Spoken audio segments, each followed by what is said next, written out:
Hello guys, welcome to glacier technical hub. और glacier technical hub में आपका बहुत बहुत स्वागत है। और आज हम लोग यहाँ पे बात करेंगे झारखंड पॉलिटेक्निक सेकेंड सेमेस्टर वाले स्टूडेंट के बारे में। देखिए, झारखंड पॉलिटेक्निक सेकेंड सेमेस्टर का एग्ज़ाम का डेट अनाउंसमेंट हो गया यार। आप लोग का एग्ज़ाम अगर देखा जाए माइनिंग को छोड़कर, माइनिंग का तो 18 से स्टार्ट है, बाकी जो अदर ब्रांचेज हैं उन लोग का 23 से स्टार्ट है और 23 से लेकर 28 तक एग्ज़ाम होगा। तो लगातार 5 दिन एग्ज़ाम है आप लोग का और 5 सब्जेक्ट का एग्ज़ाम होगा। पहले था कि ईवीएस का एग्ज़ाम नहीं होगा, तो अब ईवीएस का भी एग्ज़ाम होगा, इन्वायरमेंटल का भी। तो सेकेंड सेमेस्टर का तैयारी कैसे किया जाए, बीच में दुर्गा पूजा भी आ गया है क्या, तो बहुत सारे लोग तो उधर इन्वॉल्व होंगे यार। तो पर्व त्यौहार को देखते हुए कम टाइमिंग है, कैसे तैयारी किया जाए, बेटर से बेटर परफॉर्मेंस कैसे किया जाए। और प्रीवियस इसका कभी एग्ज़ाम हुआ ही नहीं है, जितना भी सब्जेक्ट है तो इस सब्जेक्ट का एग्ज़ाम हुआ ही नहीं है। देखिए, वीनस पब्लिकेशन का आपका मार्केट में देखे होंगे क्वेश्चन बैंक आया है, तो देखिएगा तो पूरा बुक छाप दिया है, ठीक है। उसको क्वेश्चन बैंक तो नहीं बोलते हैं यार। क्वेश्चन बैंक का मतलब है कि आपको यहाँ पे कुछ सेट बना के दिया हुआ है अच्छे तरीके से, हाँ लग रहा है कि आएगा, तो पूरा बुक ही छाप दिया है। तो कम टाइमिंग में यार उतना बड़ा क्वेश्चन बैंक हो तो पॉसिबल नहीं कि आप यहाँ पे रट पाओगे, तैयारी कर पाओगे। तो कौन कौन सा चैप्टर पे फोकस किया जाए, किस किस टॉपिक पे फोकस किया जाए, ताकि कम टाइमिंग में ज़्यादा से ज़्यादा परफॉर्मेंस अच्छा हो सके। तो आज इसी सब टॉपिक पे डिस्कस करेंगे। और प्लीज़ इस वीडियो पे आप बने रहिए, इस वीडियो को लास्ट टाइम तक आप वॉच कीजिएगा।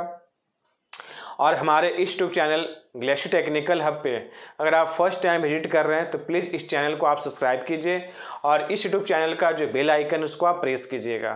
तो चलिए स्टार्ट करते हैं।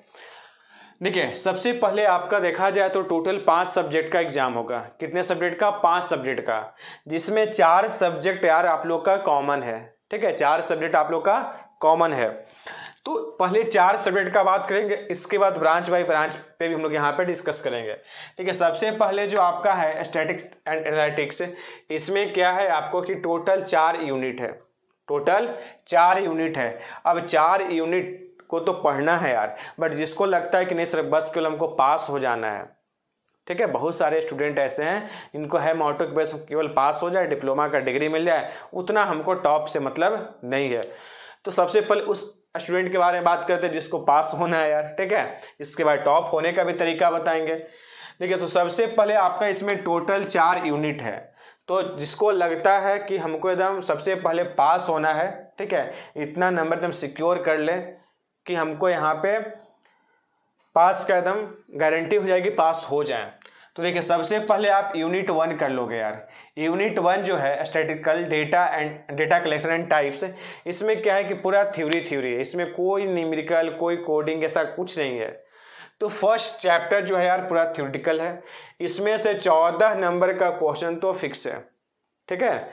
14 नंबर का मिनिमम बता रहे हैं आपको, ठीक है। 14 नंबर का क्वेश्चन एकदम फिक्स है। हो सके तो आपका 20-22 नंबर का भी क्वेश्चन पूछेगा, बट मिनिमम 14 नंबर का क्वेश्चन पूछेगा सर।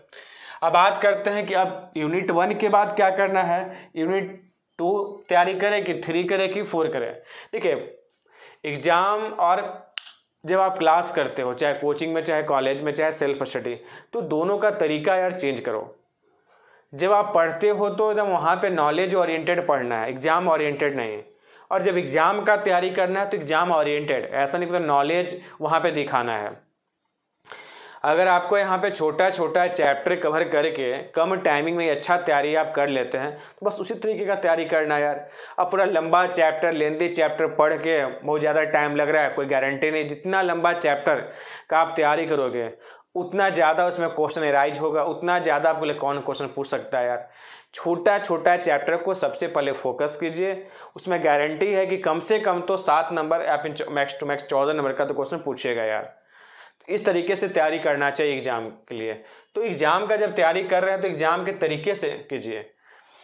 अब बात करते हैं हम लोग यहाँ पे यूनिट 1 जो है ना, यूनिट 1 पूरा थ्योरेटिकल है। डेटा कलेक्शन होता है क्या है, डेटा कलेक्शन का टाइप्स क्या होता है। इसके बाद आपका यहाँ पे इम्पोर्टेंट जो क्वेश्चन है इसमें, ठीक है, कि आपका यहाँ पे डेटा टाइप्स जो होते हैं, ठीक है, qualitative data types, quantitative data types, ये पढ़ लीजिएगा आप लोग। इसके बाद हो गया आपको यहाँ पे डेटा कलेक्शन का टूल्स, सर्वे होता है, फोकस ग्रुप होता है, इंटरव्यू होता है, क्वेश्चनरीज होता है, तो ये सब चीज़ को आप यहाँ पे पढ़ लीजिएगा। डेटा क्लीनिंग है लास्ट टॉपिक, तो ये सब चीज़ को आप अच्छे तरीके से देख लोगे।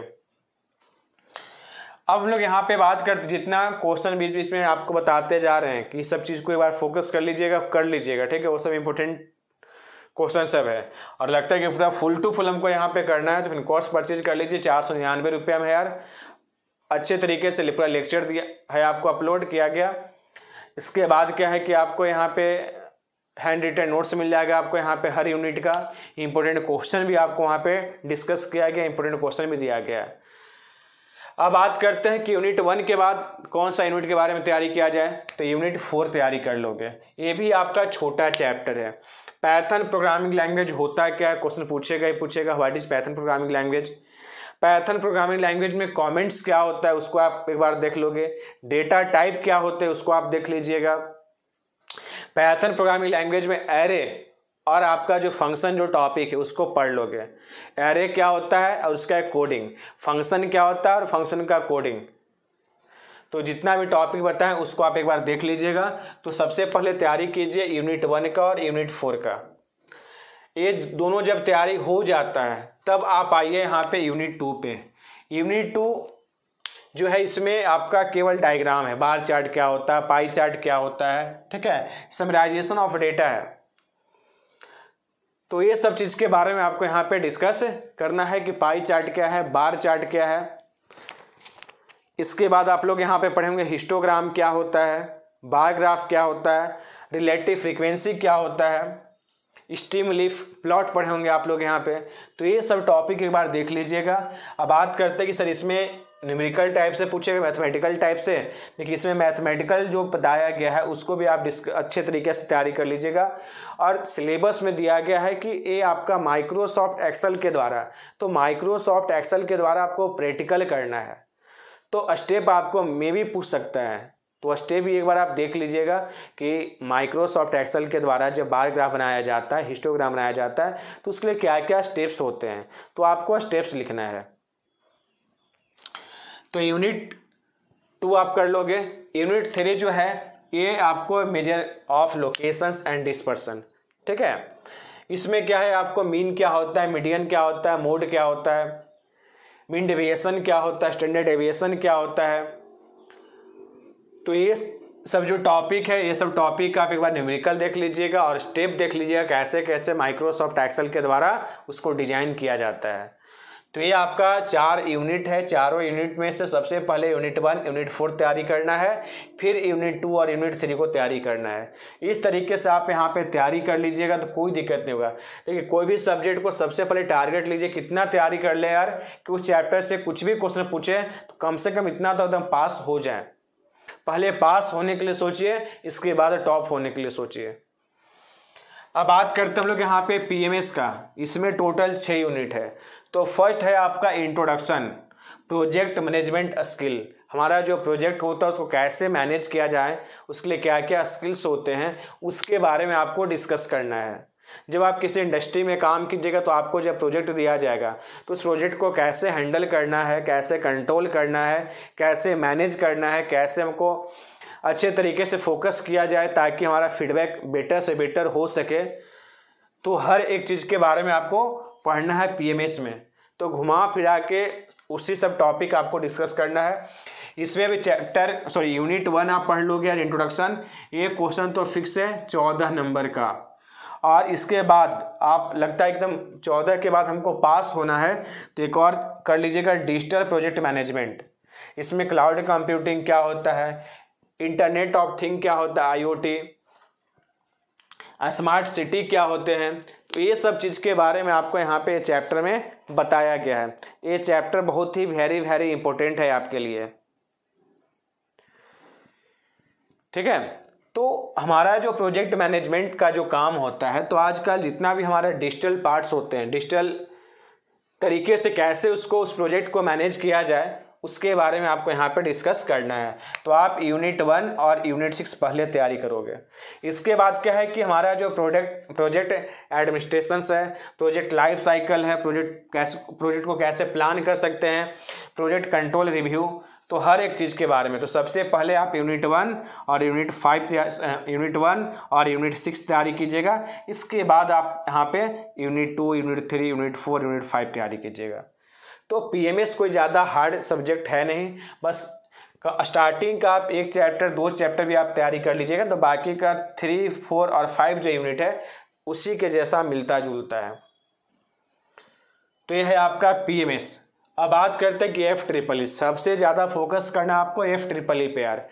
अब इसमें कौन कौन सा सर यूनिट पे फोकस किया जाए, यहाँ पे तो यूनिट 1 यूनिट जो लास्ट था वो इम्पोर्टेंट बताएं आप। अब यहाँ पे क्या है कि यूनिट 1 को सबसे पहले तैयारी नहीं कीजिएगा। सबसे पहले अगर आपको तैयारी करना है तो इलेक्ट्रिकल फंडामेंटल इम्पोर्टेंट है कि ये क्वेश्चन पूछेगा, बहुत ज़्यादा हार्ड चैप्टर भी नहीं है। इसके बाद यूनिट 5 जो है डिजिटल इलेक्ट्रॉनिक्स क्या होता है, ठीक है। इसके बाद आपका इलेक्ट्रॉनिक डिवाइसेस क्या होता है। तो ये सब चीज़ पे आप यहाँ पे फोकस कर लोगे तो अच्छा मार्क्स आपका आएगा।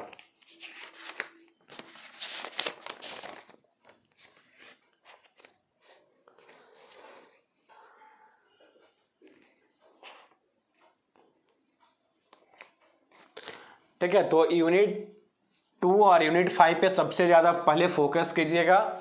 इसके बाद फोकस करना है आपको यूनिट 4 पे। ये 3 गो जो चैप्टर है, सॉरी यूनिट है, यूनिट 2, यूनिट 4 और यूनिट 5, इससे सबसे ज़्यादा क्वेश्चन पूछेगा आपको। कौन कौन, electrical fundamental, electrical machines and battery and UPS, important question भी इसका दिए हैं। इसके बाद introduction to electronics devices and digital electronics, ये 3 यूनिट को आप पढ़ लोगे, यूनिट 2, यूनिट 4, यूनिट 5। इसके बाद आपके पास टाइम बचता है तो यूनिट 1 और यूनिट आप 3 पे फोकस करोगे यार, क्या कि ये सबसे एकदम गारंटी है कि एकदम सबसे ज़्यादा क्वेश्चन पूछेगा। अब बात करते हैं हम लोग यहाँ पे इन्वायरमेंटल के बारे में। इसमें क्या है, फर्स्ट यूनिट इकोसिस्टम क्या होता है, इससे क्वेश्चन पूछेगा। आप लोग केमिस्ट्री में, आप लोग का तो सेकेंड सेमेस्टर है, फर्स्ट सेमेस्टर में आप लोग इन्वायरमेंट में पढ़े होंगे एयर पॉल्यूशंस क्या होता है, ठीक है, वाटर एंड सॉइल पॉल्यूशंस क्या होता है। ये दोनों जो यूनिट 1 के बाद यूनिट 2 और यूनिट 4 को आप अच्छे तरीके से कर लीजिएगा, ठीक है। इसके बाद रिन्यूएबल सोर्स ऑफ एनर्जी, ये तो बचपन से पढ़ते आ रहे हैं यार। इसके बाद solid waste management and environmental acts. तो देखा जाए तो 6 आपका यूनिट, तो 6 यूनिट को डिस्कस करना है, पढ़ना है अच्छे तरीके से। बट लगता है कि सबसे पहले कौन सा चैप्टर का तैयारी करें, कौन सा यूनिट का, तो सबसे पहले यूनिट 1 तैयारी करोगे, यूनिट 2 तैयारी कीजिए और यूनिट 4 तैयारी कीजिएगा। देखिए जैसे जैसे हर सब्जेक्ट के बारे में डिस्कस किए हैं बताएं, आप इस तरीके से तैयारी कीजिएगा, आराम से कम टाइमिंग में तैयारी भी हो जाएगा और आपको लगेगा यार अच्छा खासा तैयारी हो गया और कम टाइमिंग में तैयारी हो गया, तो एग्जाम का प्रेशर आप पे नहीं बना रहेगा।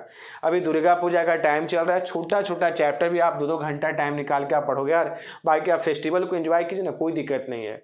फिर दुर्गा पूजा कंप्लीट हो जाता है, इसके बाद बाकी का जो चैप्टर है उसको आप जो बच गया उसको आप फोकस कीजिए। तो फेस्टिवल में भी आपको कम से कम 2 से 3 घंटा टाइम देना है यार। कर्म ही पूजा है, सुने होंगे आप लोग बचपन से, ठीक है। सबसे पहले आपका कर्म है कि सबसे पहले आप पढ़ो, आपका पढ़ाई है, इसके बाद आप आगे आप किसी चीज़ों पे ध्यान दीजिए। तो भी नवरात्रि का समय है, अच्छे तरीके से फोकस कीजिए, पूजा पाठ कीजिए, ठीक है, अच्छे तरीके से उत्सव मनाइए और कोशिश कीजिए कि बेटर से बेटर परफॉर्मेंस कर सके सेकेंड सेमेस्टर में। और बात है ब्रांच पेपर का, तो हर ब्रांच वाले का अलग अलग ब्रांच पेपर है यार, कभी उस पर भी हम लोग यहाँ पे डिस्कस करेंगे हर ब्रांच को लेकर। और कोई भी दिक्कत, कुछ भी कन्फ्यूजन होता है तो प्लीज़ इस वीडियो के कमेंट बॉक्स में कमेंट कीजिएगा, हाँ सर ये टॉपिक में दिक्कत है, प्रॉब्लम है। और बात है कि अब तैयारी कैसे किया जाए, तो अभी भी आपको यहाँ पे डिस्काउंट दे दिए हैं। पहले 1999 का कोर्स था, उसको 499 में कर दिए हैं, तो 499 में 500 रुपया में मात्र कोर्स है, आप आराम से परचेज कर सकते हैं। और उसमें पूरा जितना भी लेक्चर है, सभी लेक्चर जो लाइव क्लास हुआ था सब रिकॉर्ड हो गया है, रिकॉर्डेड वीडियो भी मिलेगा आपको। इसके बाद आपको यहाँ पे हर यूनिट का hand written notes, digital notes है। इसके बाद आपको यहाँ पे इंपॉर्टेंट क्वेश्चन भी उसमें दिया गया है। तो हर एक चीज़ अभी से आप यहाँ पे पढ़ सकते हो यार। देखिए केवल कौन कौन सा टॉपिक का तैयारी करें, कहीं से इंपॉर्टेंट क्वेश्चन मिल जाए तो उससे आप अच्छा नंबर नहीं ला पाओगे। अच्छा नंबर तभी ला पाओगे जब आपके पास एक परफेक्ट मटेरियल है, जब आपको यहाँ पे रिकॉर्डेड वीडियो रहेगा, लेक्चर रहेगा, तभी कॉन्सेप्ट क्लियर होगा आपका। और खुद से सबसे बड़ा बात है सेल्फ स्टडी। आप कहीं से मटेरियल अरेंज कर लेते हैं, कहीं से आप एप्लीकेशन से आप कोर्स परचेज कर लेते हैं और आप सेल्फ स्टडी नहीं करोगे यार तो कोई फ़ायदा नहीं है। जितना ज़्यादा से ज़्यादा अपने सेल्फ स्टडी पे ध्यान दीजिएगा, फोकस कीजिएगा, उतना अच्छा आपका रिजल्ट होगा। तो रिजल्ट अगर बेटर करना है तो अभी से भी टाइम है, अभी भी तैयारी कर सकते हैं अच्छी तरीके से। Okay bye, thanks all of you. फिर मिलेंगे हम लोग यहाँ पे नेक्स्ट वीडियो के साथ। बेस्ट ऑफ लक, अच्छे तरीके से तैयारी करो एग्जाम का। हैप्पी दुर्गा पूजा।